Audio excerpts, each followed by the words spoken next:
Forgot to add myself. All right, here we go.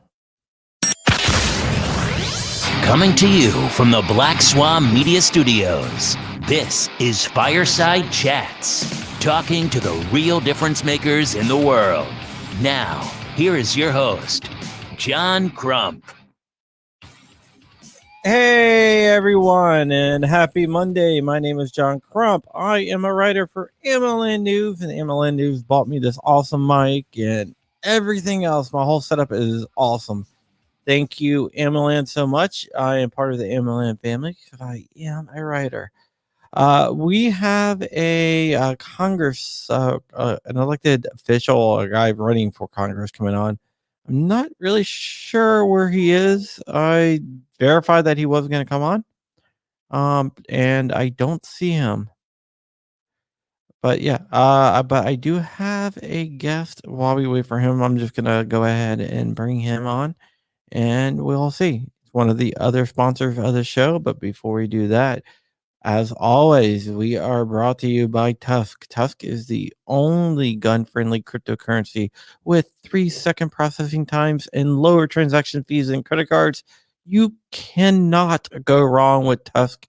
I highly recommend it. Very much so. It is, and they are a sponsor, so don't John McAfee me. And with that said, proudly sponsored by TUSC, the only cryptocurrency designed with the firearms market in mind, with 3-second processing times. It's the fastest cryptocurrency on the planet.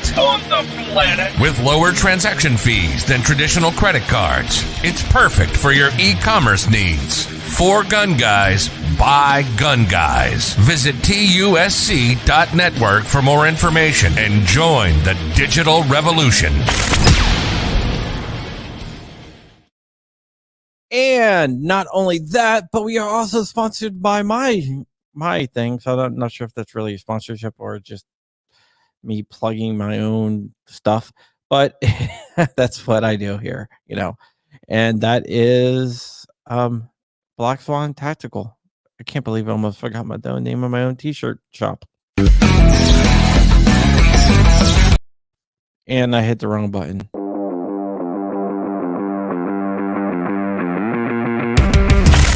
Black Swan Tactical, your number one source for 2A streetwear.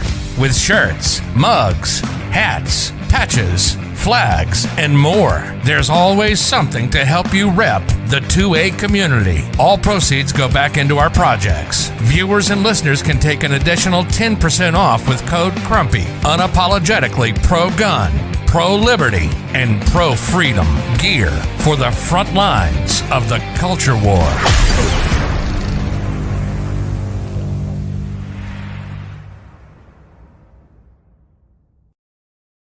All right, I hope you guys enjoyed those commercials. And now we're going to bring in one of the other sponsors of the show. I want to find out what's going on with John McAfee. His name is Rob McNeely. He's a co-founder of Tusk. Rob, how are you doing, my friend? I'm doing great. How are you doing today, John? How are you doing better than John McAfee? I think most people are in general, but it's like an afternoon coffee kind of day. So it's been a little crazy around here, but afternoon coffee. How are you?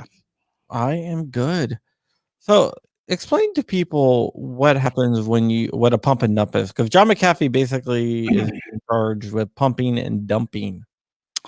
Yeah, he's been, and I'm not a buddy with John McAfee, but I do know some of his people on his team. So I've heard some interesting stories about things in general, but all a pump and dump is essentially where someone who has an audience, followers, says, "Hey guys, all of a sudden we're gonna all buy into this project and we're gonna bring that price up." And then the typical pump and dump is that they get all excited and say, "Hey," they tell everybody, "Hey, look, you got to invest. This thing's going to go through the moon." And then what's happening is they store up all this interest in a project. People buy the project, but they keep pumping it. And then once they reach a certain point, the kind of the organizers of these pump and dumps sell out at the top. And then they leave all those people that they pumped up and got riled up to hold the bag. And then the price collapses and the people that invested lost all their money. So that's what, kind of what a pump and dump is. Okay. One question. Is this kind of what happened with Doge? Oh, I would say absolutely with Doge, but it hasn't completely collapsed. It's just you get a lot of people that are pumping up something and maybe overhyping. They either create excuses on why something's pumping, or they embellish something that may say an investor might be excited. So why do people invest in anything, right? It's like they think the price will go up, and generally good news, people buy good news. And so, with typically with these kind of things, like you look at GameStop and stuff, there really wasn't good news. There's no change in fundamentals. There's not, all of a sudden a bunch of people using Doge for anything. It's still just been a meme coin. It always has been. But people decide, oh, we're going to pump it up. And so, yeah, I would. What's a meme coin? Meme, like it was made up. I know what a meme coin is, but there's people out there who might not know. So Dogecoin was created, I don't know, 7 years ago, and it was literally created as a joke.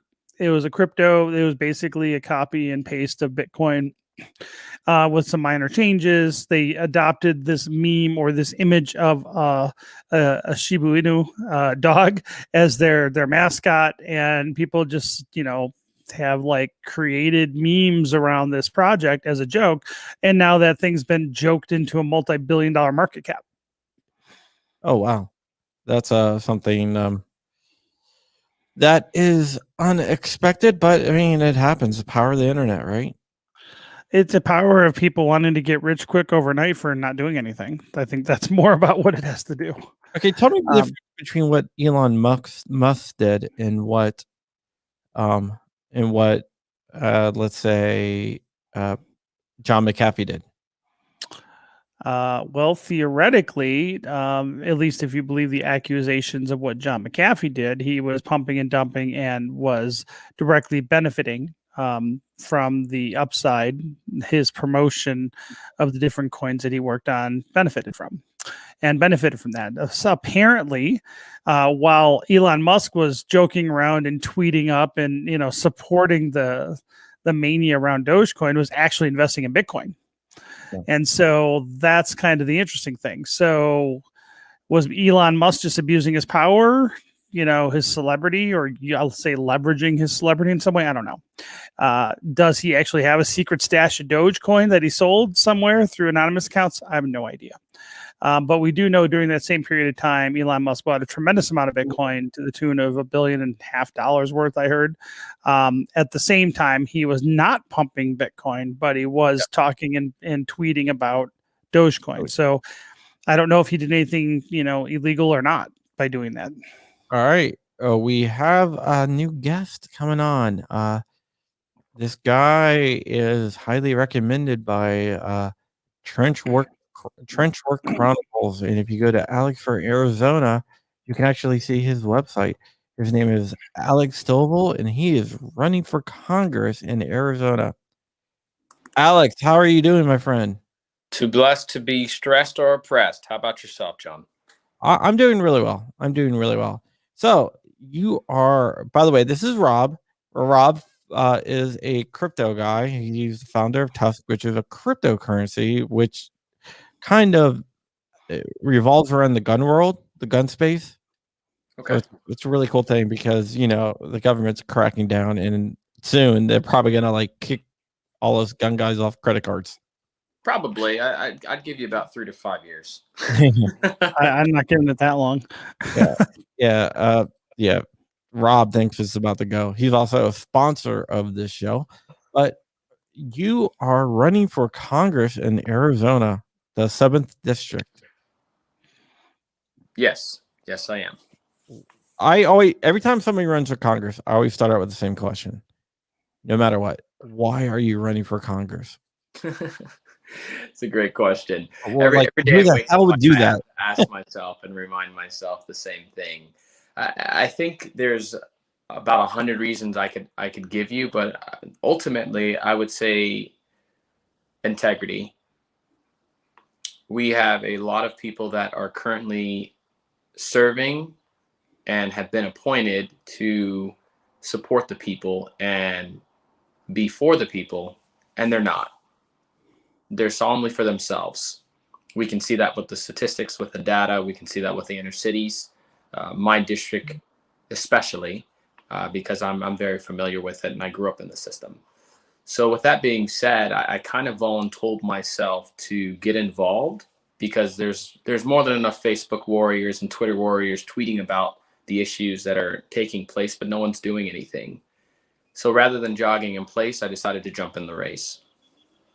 So, do you think Rob should run for Congress? Just joking. You do know, maybe you don't know, Don. I did run for Congress, right? I know that's part of the joke, Rob. Okay, I don't get With that jokes. mustache, I'd hope so. Yeah, Rob ran for Congress. How long ago was it? 2010 in Colorado's 6th Congressional District. Okay. Yeah, and so he probably knows a lot of the. Don't do it. tribulation. Don't do it. Just don't do it. It takes a lot of work, right? It does. It does take a lot of work. It's not for the weak-hearted, that's for sure. I think a lot of people see the lights, the cameras, the action. They see all the traveling and the voyages that take place, and a lot of people don't know the groundwork or behind the scenes of what's taking place. The struggles, the heartaches, the pain, the fan mail that you get, and ultimately the disconnect that coming from a Democratic family, the being outcasted.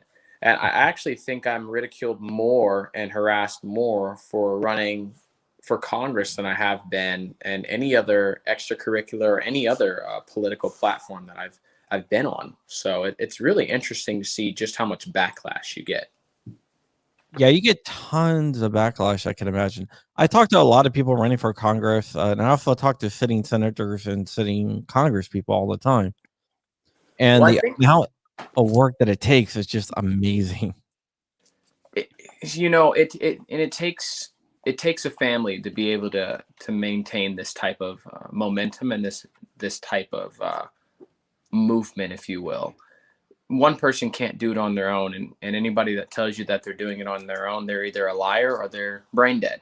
There's a lot of team aspects that have to take place, and everybody has to be on the same page. You have to function as one unit, kind of like the military. One team, one fight is the theme, right? So if you're not in sync and aligned with what your media director is doing, for example, or what, the list goes on and on. There's a lot that goes into it. Hey, Alex, can you do me a favor? Yes. The light that's coming behind you, you look like a silhouette. Oh. Sorry, let me move to that. It looks like you're trying to hide your identity because like someone's out after you. Should I use my movie announcer? Gotta do the voice distortion. Yeah. Is that better? Yeah. All right.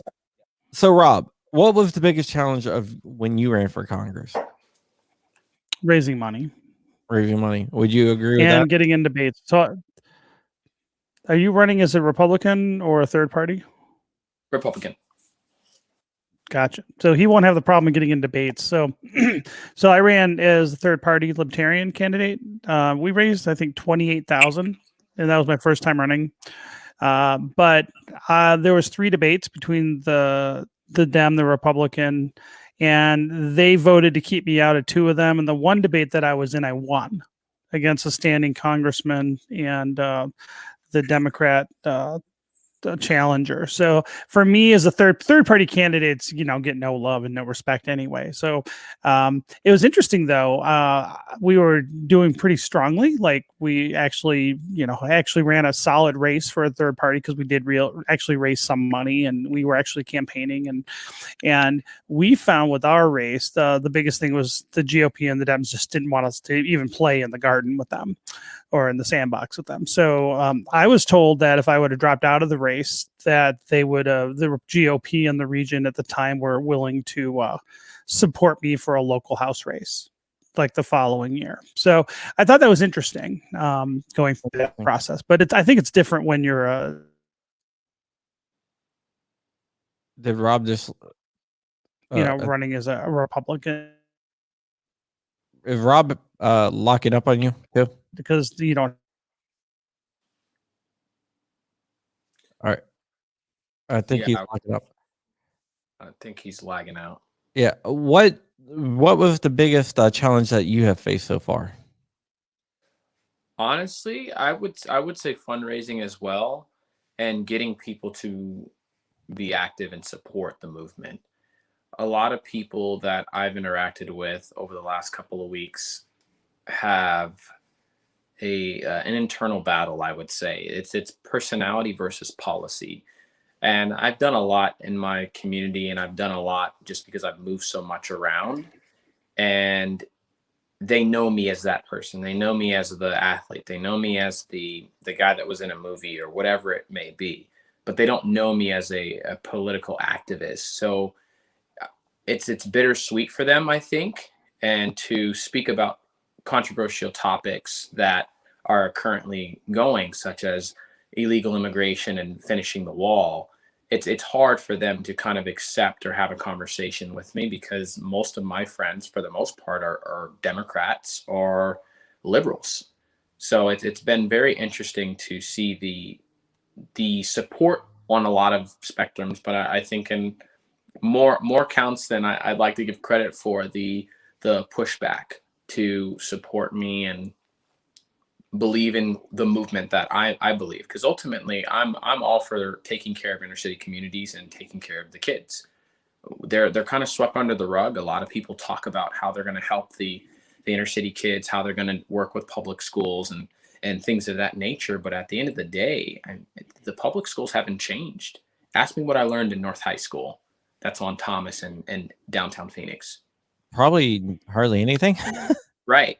They would just throw homework at you, and if you didn't get in a fight in school, then maybe the teachers may help you. Maybe. But Yeah. even then it's up for debate. You don't really learn anything. And then you graduate because they've got to keep their quota or whatever it is to get the public funding. It's just not a good environment. And that's kind of one of a few reasons why I believe school choice can be so impactful for minorities such as myself and anybody else that's currently living in Phoenix. So I would say the support aspect has been difficult because teaching someone to think outside of that bubble that we grew up believing in, that bubble that we operate in, if that makes sense. Yeah, I'm gonna ask you guys both this question. I heard running for Congress. Somebody's like, you should run for Congress, and I'm like, hell no. Not just no, hell no.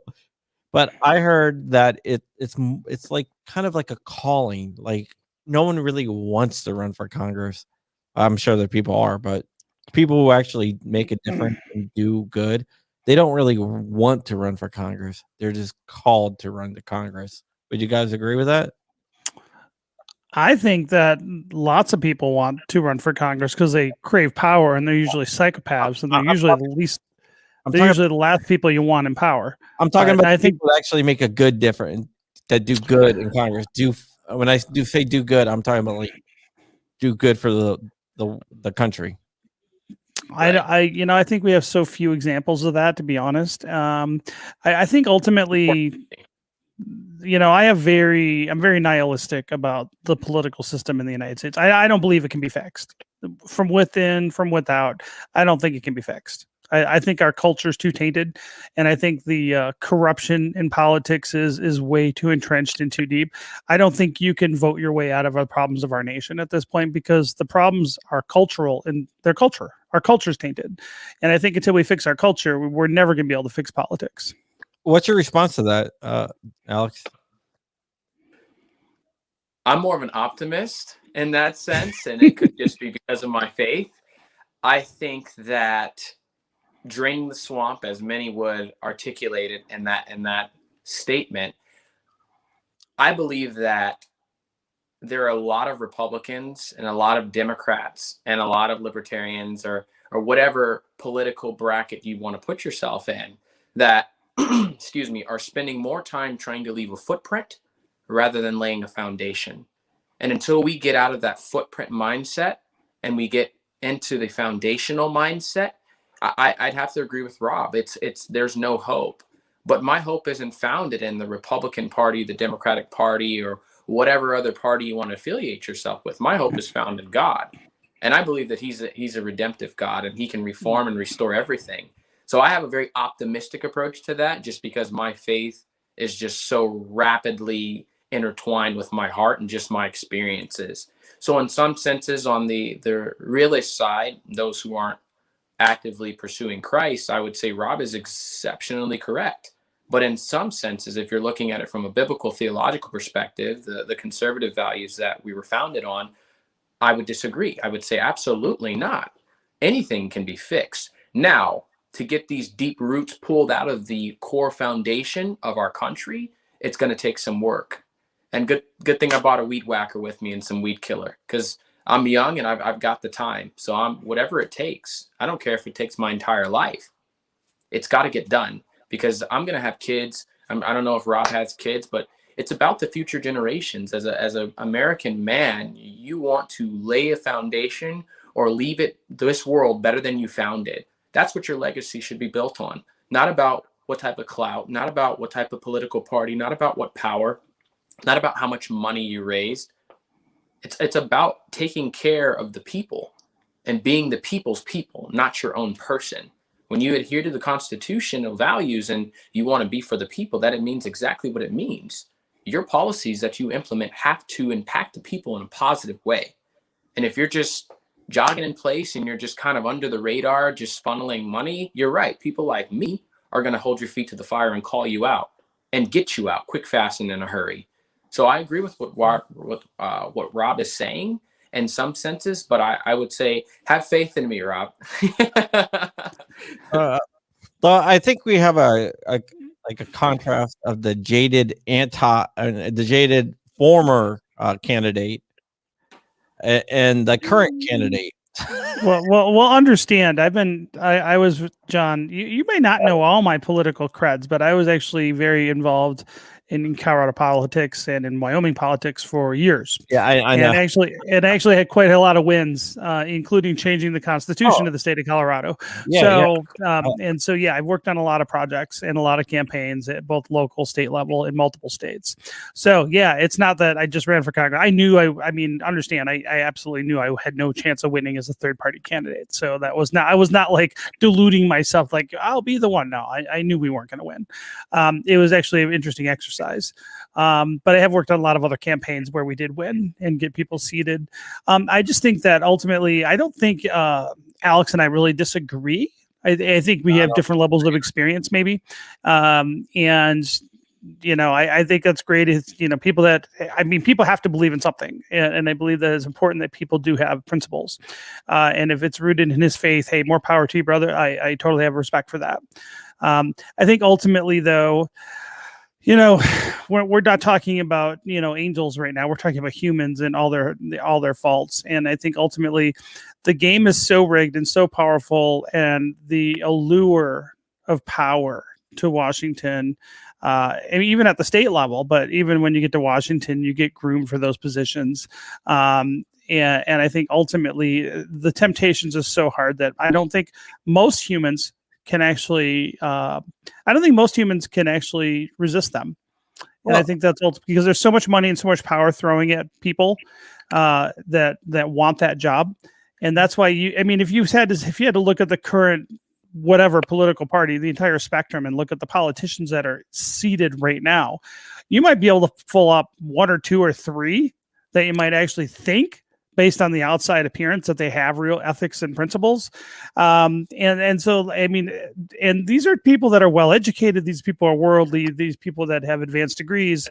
If you could only pull a couple out, that should tell you something about how powerful that cesspool is in Washington. And so I just don't believe that most humans can resist that kind of power once it's presented to them. I think it's like a devil's choice. And I think that at this point, I don't want that. I don't want that temptation. I'm not going to put myself in that position because I know that I'm not going to be effective. Likely, I'm playing the odds. Maybe you will be that exception.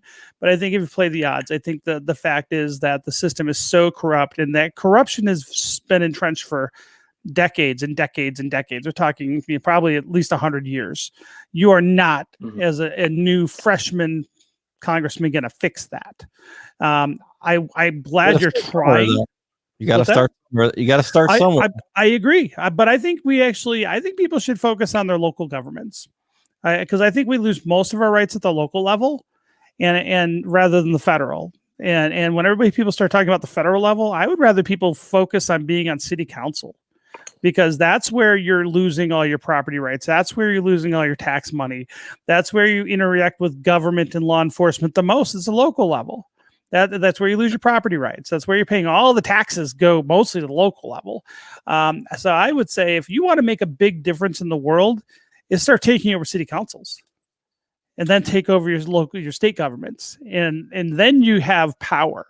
I think the federal government, that's just not the place to do it. But I totally respect Alex's attempt at it, and I'd like to learn more about his campaign and his values.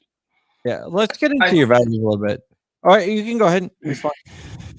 I was just going to say, just listening to Rob, and I hear what he's saying, but like I said, I grew up in the system.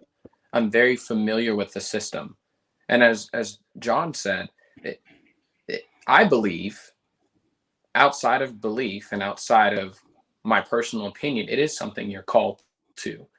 You can't, and as Rob said, I think there's a lot of people that were called to serve in the federal level or the state level, but not many were chosen.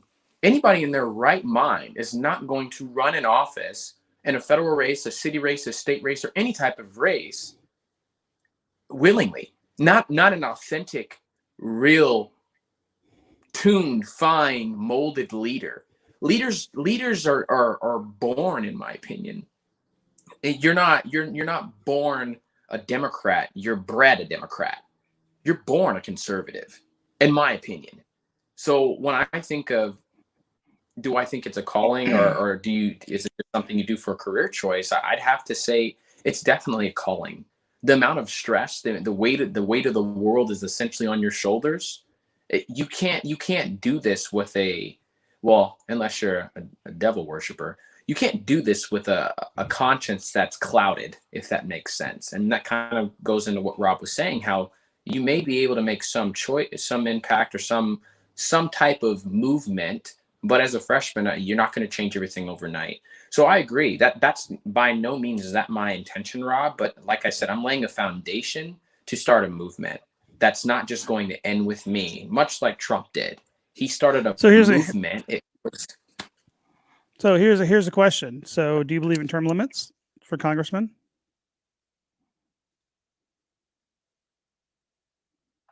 I think Alex lost audio. Yeah, we lost audio on you, buddy. Okay, can you hear me? Oh, there you go. Yeah, the term limits. What say you? I believe in term limits. So here's the conundrum you just kind of walked into there. You said it's not going to happen overnight as a freshman politician, but you believe in term limits. So when does it happen?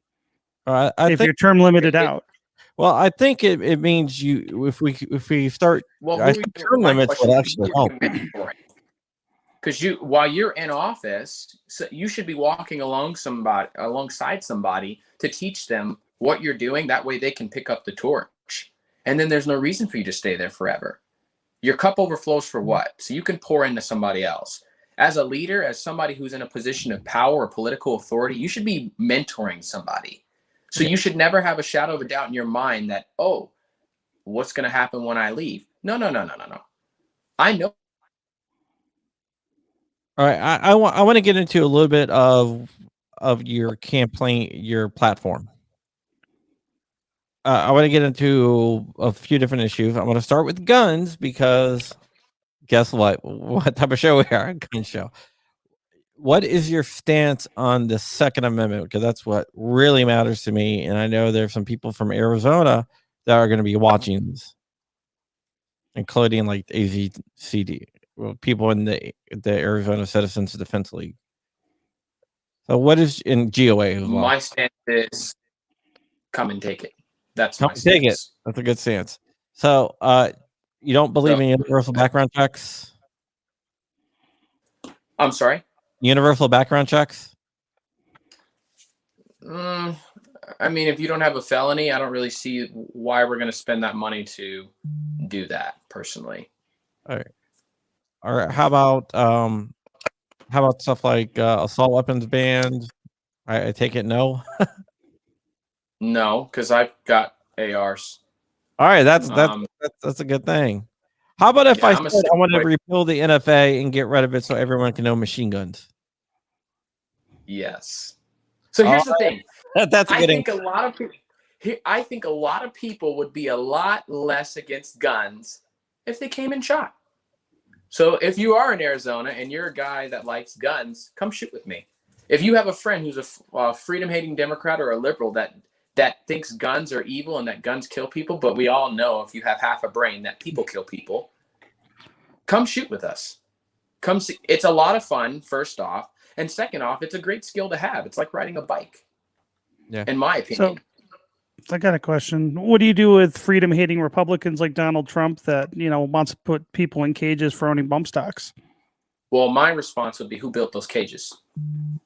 I would say the Department of Justice and the Bureau of Prisons did, but I'm saying is he made I'm just curious on bump stocks, because to me, any Republican that comes out against the Second Amendment is just as much of a traitor as a Democrat. And Trump absolutely gave us more gun control than Obama did. So, I mean, let's just be honest about it. Like, he was horrible on guns, and you're wearing a MAGA hat. So what do you think? What should we do with Republican types that do that? No, all right. I'll mute myself now. We only have like 30 minutes. I want to get his platform out.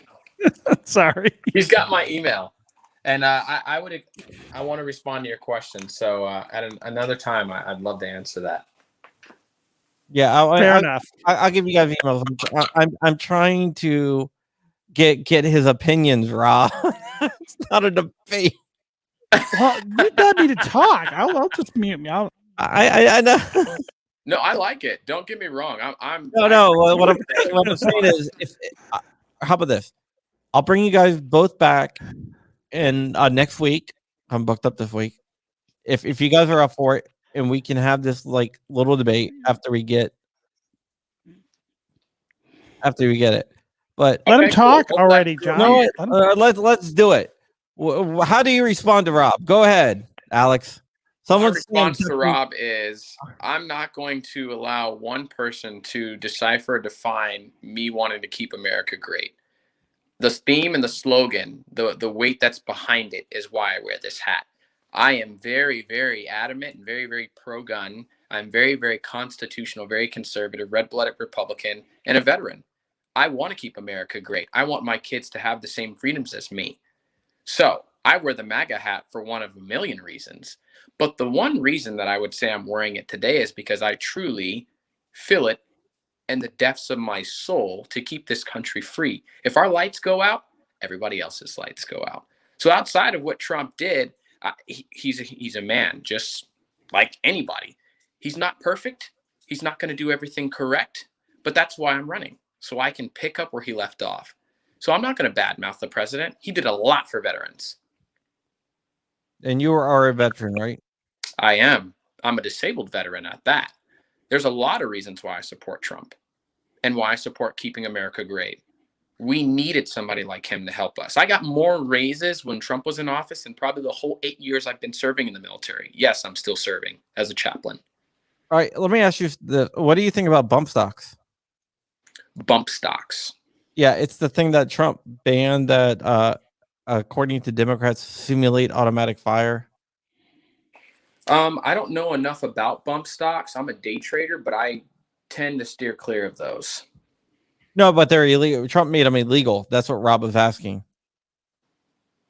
I don't know if I would. Not GameStop, bump stocks. He was thinking stocks, right? Oh, no, bump stocks. Like slide fires. Like what? Slide fires, bump stocks. Oh. They go on the back of guns. They simulate rapid fire. It's hard to explain. No, now we're speaking the same language. I honestly, if I could legalize it again, I would. Okay. All right. That was my only question. Yeah. All right. Okay. There's a big thing going on with unserialized firearms. A lot of people want to ban them. They call them ghost guns. what is your stance on unserialized firearms?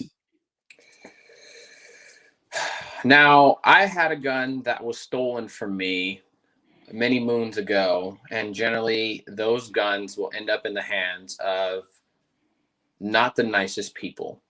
So, do I think guns should be serialized? Yes. But my reasoning, my personal reason for that is because I personally have experienced people stealing from me and then me never being able to get my firearm back. So I feel like it should be implemented to an extent. What extent would that be? You know, I'd have to ponder that for a second. I really would. I don't really think that unserialized guns are going to make much of a difference. I really don't. I have unserialized guns. I like some ARs unserialized and some handguns unserialized, and so does millions of Americans. So why does the government want to track it?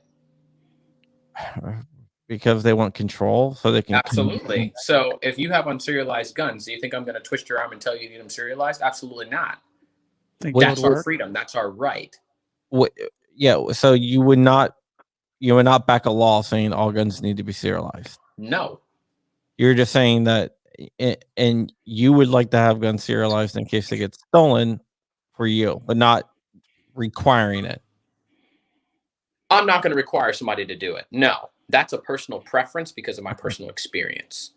So in the realm of, yeah. Does that answer your question? Clear that up. Yeah, I was trying to clear that up because it sounded like you were saying that they,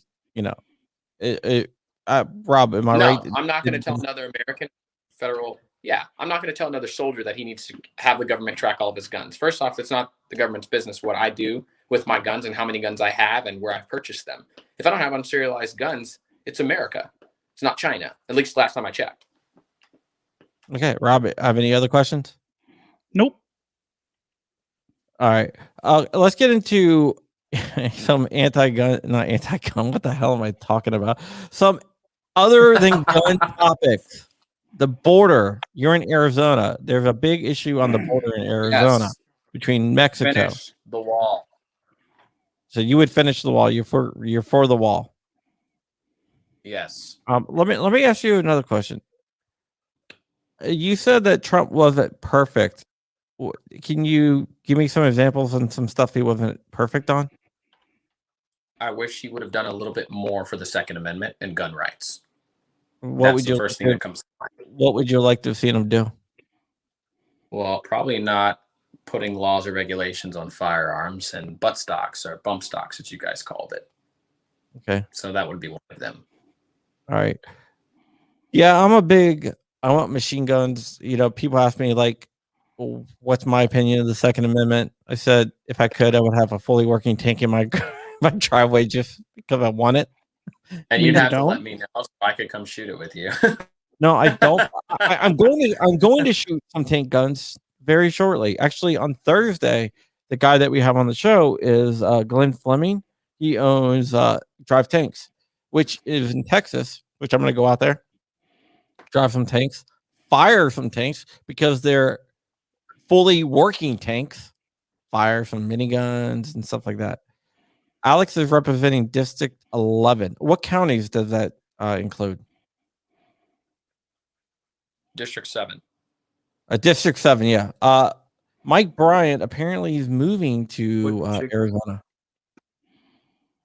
So he wants to know what county. Oh, wow. That's awesome. Yeah, so they're still regrading the districts, but you're going to be looking at Guadalupe, Tolleson, Avondale, Alhambra, Maryville, inner city Phoenix, like 16th and Southern, those types of places. Downtown Phoenix, Central, places like that. Right. So the Peoria School District or Tolleson, places like that. Why do you think Arizona went blue in the presidential election? Why do I think it went blue? I think it's because we didn't count ballots the way. That's what I think. What do you think, Rob? Don't have an opinion on that. Do you think that there was voter fraud, Rob? I think there's been voter fraud since the history of all elections, and I think that since electronic voting machines came in since 2002, 2004, that the integrity of every election probably is up to question. It's not a new thing for this latest election. Electronic voting machines have no audit trail. They're easily hacked. They've been proving it at multiple computer security conferences that all the electronic voting machines out there and deployed across the country are insecure. So I think if you take any election since, approximately, 2004 as serious, I don't know what to tell you. Well, I'm going to tell you something. I'm sitting on a huge, absolutely huge story that surrounds Dominion. I wish I could say, but yeah, the story is going to be on every news channel there is. And I'm not going to jump on the stop the steal bandwagon, but what I will say is we need to make some serious corrections and some serious mitigation policies to keep this from ever happening again. The American people should never have to second guess and wonder if their vote counted. Never. Okay, I'm gonna start with Rob. Rob, how would you fix the vote? Man, dude, no, how would you fix voter fraud or the hacking of the voter machines? That's kind of interesting. I'm not an expert in this area, so I'm going off the cuff here. I think I'd be very interested in looking at what blockchain options are available. I think if I was going to pick and design a system, I would want some system that printed out real time to a blockchain the results that I could visibly watch, get my hash after I voted, that demonstrates what my vote was actually tabulated with. And I want at the same time a paper printed ballot with my hash on it, which also states what my votes were. So therefore, if the ballot ever came up to an election question, that people could turn back in their ballots, or they can recognize real time that their ballot was not counted correctly on the blockchain, but also you actually have a re-verifiable and recountable ballot. And so to me, that makes a lot of sense for starters. Because then right there, you can verify what you voted real time and then see how it was tabulated. And so that's how I would do it. And the software running both the hardware and the software running should all be open source, so they can be publicly vetted, so that what actually is being counted and what's being displayed are the same thing. So I would at least say those kind of issues would have to be figured out. But the Swiss have had really good voting for years. I think the Swiss vote for everything. And I think some of their systems are kind of interesting, but I would probably add a blockchain component and a real-time verification, not only of what you voted, but how it was tabulated, with the receipt printed at the same time that matched all those other things. Before I get to Alex, I don't want to lose this. Mike Bryan is asking the best way to get in touch and get involved with your campaign, since he's going to be there, and I guess you're going to be representing him. So you have a volunteer link on your website, right? Yes, I do.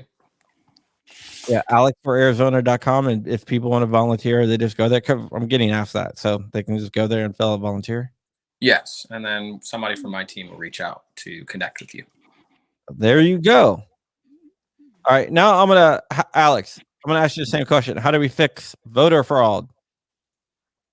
I'd have to, in some areas, concur with Rob on this one. I'm not going to beat a dead horse, but I'd even probably take it a step further. I'd have a select group of people from each party oversee it. I mean, it'll take a lot more time, but it'll be more cost efficient personally.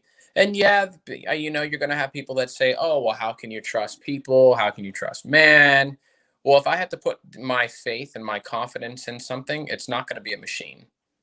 It's going to be a person. Jason King says voting on blockchain will allow independent people to tabulate the election results and verify integrity. And that's 100%. I'm not sure how familiar you are with blockchain technology. It's a new concept to me. I'm not opposed to it. Like I said, in some ways, I would say I agree with Rob. Yeah. Rob, why don't you explain blockchain? Because I can explain it in math, and you're better at explaining in layman's terms than I am. Think of it as a blockchain is a database network of computers spread across a bunch of different computers that all transactions and ledger records are all tied together and verified by anybody. In most blockchains, I like to say blockchains are just a big slow database that everybody can see, and for something, and the record around the blockchain, all the records are it's a ledger, and all the records are immutable. So once they are basically agreed upon by all the different computers in that network, it is a permanent record is made on the ledger, and everybody can see this. Most blockchains are open source software, so you can see exactly how the code works and how the code tabulates things. And with these, we have these websites called block explorers, and they allow everybody to just log on and see where, what the transactions are, what the data is real time. And so they are essentially, with modern encryption, they're basically, most of them are unhackable, and they are open source and more honest. And so that's why we're looking at blockchain to solve things like voting problems, and cryptocurrency to solve the corrupt banking problem and the corrupt government problem when it comes to our, all sorts of, monetary policy issues. Okay, Robert, we have a Czech guy that watches us. I don't really understand. We don't have many voting rights here. Why angry about? I'm not really sure what you're kind of trying to say. Don't have many rights here. Yeah. He's saying I'm angry above with easy laws for immigration. I'm not really sure. Sorry, Robert. Okay. Here's another question for you. We had something happen on January 6th where people overran the Capitol. People called it an insurrection. I don't believe it was an insurrection because no one was armed. I talked to Marjorie Taylor Greene. Yep. I actually have a question for you, or whoever posed that question to you. Was it an insurrection when you had Antifa, which is just an idea, or Black Lives Matter burning down local buildings? Was that an insurrection? Well, I didn't call it an insurrection. No. I'm saying whoever posed the question to you. That would be no. I asked.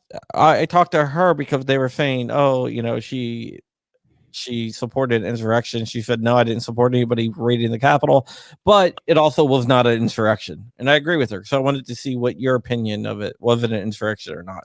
No. Rob, what do you think? I don't know the legal definition of an insurrection. Well, you'd be armed. It's an armed uprising. Right. All right. So an armed uprising. I think it was a mob. I think it was a riot. Is that an insurrection? Because generally, an insurrection is a group of people with guns that go over and rebel against the current government. So since they didn't have guns, and for the most part, I know for a fact that one of our own Utah Antifa members was there reporting on it, and we know for a fact John Sullivan was inside the Capitol. So I don't know all of who was organizing or if it was that organized, but I know that most people there didn't have guns, and it didn't seem like they were trying to overthrow the government. If anything, they were trying to, force one side of government, to have power or not. So I don't know. I think it was an obnoxious riot more than anything. And, they didn't burn anything down. They didn't kill anybody. Well, theoretically, they didn't kill anybody. And so, no, I don't really think it rises to the level of an insurrection. I think it's a mob and a riot. But apparently, but the thing is the hypocrisy on the left right now, because rioting is supposed to be okay.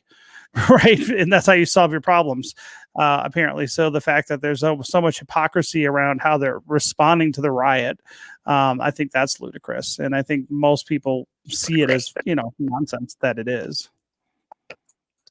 Yeah, it's just funny how they try to play up the insurrection stuff, but like you bring up, they don't consider Antifa trying to take over a federal court, trying to burn down a courthouse. or Antifa actually coming with weapons as a insurrection, you know?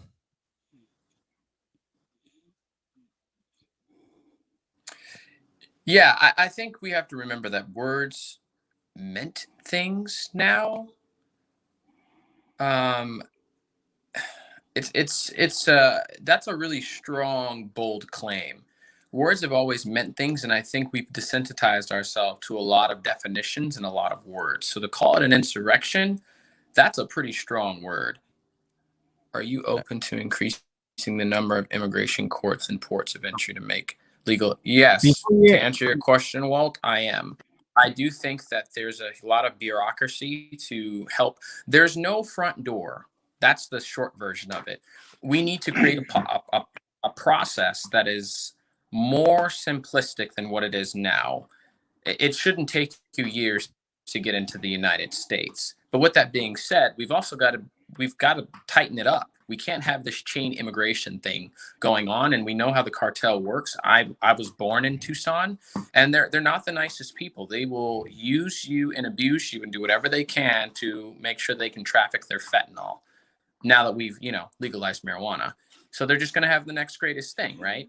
And that's killing families. And statistically, it's doing more harm than marijuana itself. But I digress. That's besides the point. To answer your question, yes, I want to create policies and a process that makes getting into this country more simple, less painful, and ultimately a lot less. I got a question. Can I ask one question of Alex? And it is an important one. I just want to, it's kind of a gauge. It's not a gotcha. It's a gauge of your understanding of the Constitution. What types of things does the 9th Amendment protect? Not the 10th, the 9th. And if you don't know, just say you don't know. Yeah, it's perfectly okay. I don't know all the amendments, so no, humor me. Tell me what the 9th Amendment covers. The amendment covers most things. In fact, most of our protections as individuals comes from the 9th Amendment. It enumerates certain rights and stuff like that. So, and it's the catch-all. So what it says, and the Founding Fathers had a catch-all in the Bill of Rights, which is the first 10 amendments. And the 9th Amendment was rights that have not been articulated. I'm paraphrasing basically, if a right wasn't specifically mentioned, like the First Amendment or the Second Amendment, doesn't mean you don't have it. It means that we just didn't list it here. So you have other rights that we didn't list here that are covered in the Bill of Rights. God, and here's the thing. It's almost like the forefathers knew what they were doing. Right. But here's the thing. So a lot of people might say that, that means that everything is a right until the government tries to take it away. Because it says, this is the catch-all. So the 10th Amendment says states have powers, because states actually don't have rights. Like a lot of people get that confused. There is no such thing as states' rights. States have powers. Individuals have rights. The 9th Amendment is where we get most of them. So here's an interesting thing. 9th Amendment protects a lot of things, like if you want to use cocaine, 9th Amendment protects your right to take cocaine. And in fact, the 9th Amendment is what makes one of the main cases they cited in Roe versus Wade, because it's an individual right. So a lot of conservatives don't like the 9th Amendment because it covers things that they typically wouldn't support. But anyways, there's a lot of other things in there, like your right to a bump stock, or your, so it's not specifically articulated in the Second Amendment. You still have that right. So I would suggest, and I always tell everybody who's running for office, learn your amendments, because people are going to challenge you. Like, I'm opposed to the 17th Amendment. I think we should repeal the 17th Amendment. And it is absolute trash, by the way. It is. And by the way, I didn't really learn the Constitution as well as I did until I ran for Congress, because people kept gotching me because I didn't know what the hell I was talking about. So basically, he's saying that they're going to try to gotcha you in the stuff. Yeah, but the 9th Amendment is vital. In my opinion, the 9th Amendment is probably the most important amendment for liberty on the individual level. And people don't understand its power, because it is the amendment that covers us. 10th Amendment is not rights. 10th Amendment is powers of the state, but the 9th Amendment is individual rights, meaning that, it's like your right to privacy, your right to travel are covered by the 9th Amendment. But it covers things that conservatives don't like too. but it is where we have most of our fundamental rights. It just says that even though government didn't list them all out, you still got other rights here. And that's what the Ninth Amendment's for. And it's my favorite of all the rights. It's very interesting that you bring that up, because Mike Bryant, the guy that wants to volunteer for your campaign, wants to know, does the Constitution limit a government or citizens? It limits the government. Good. A lot of times it's referred to the first 10 amendments, the Bill of Rights, is referred to by me.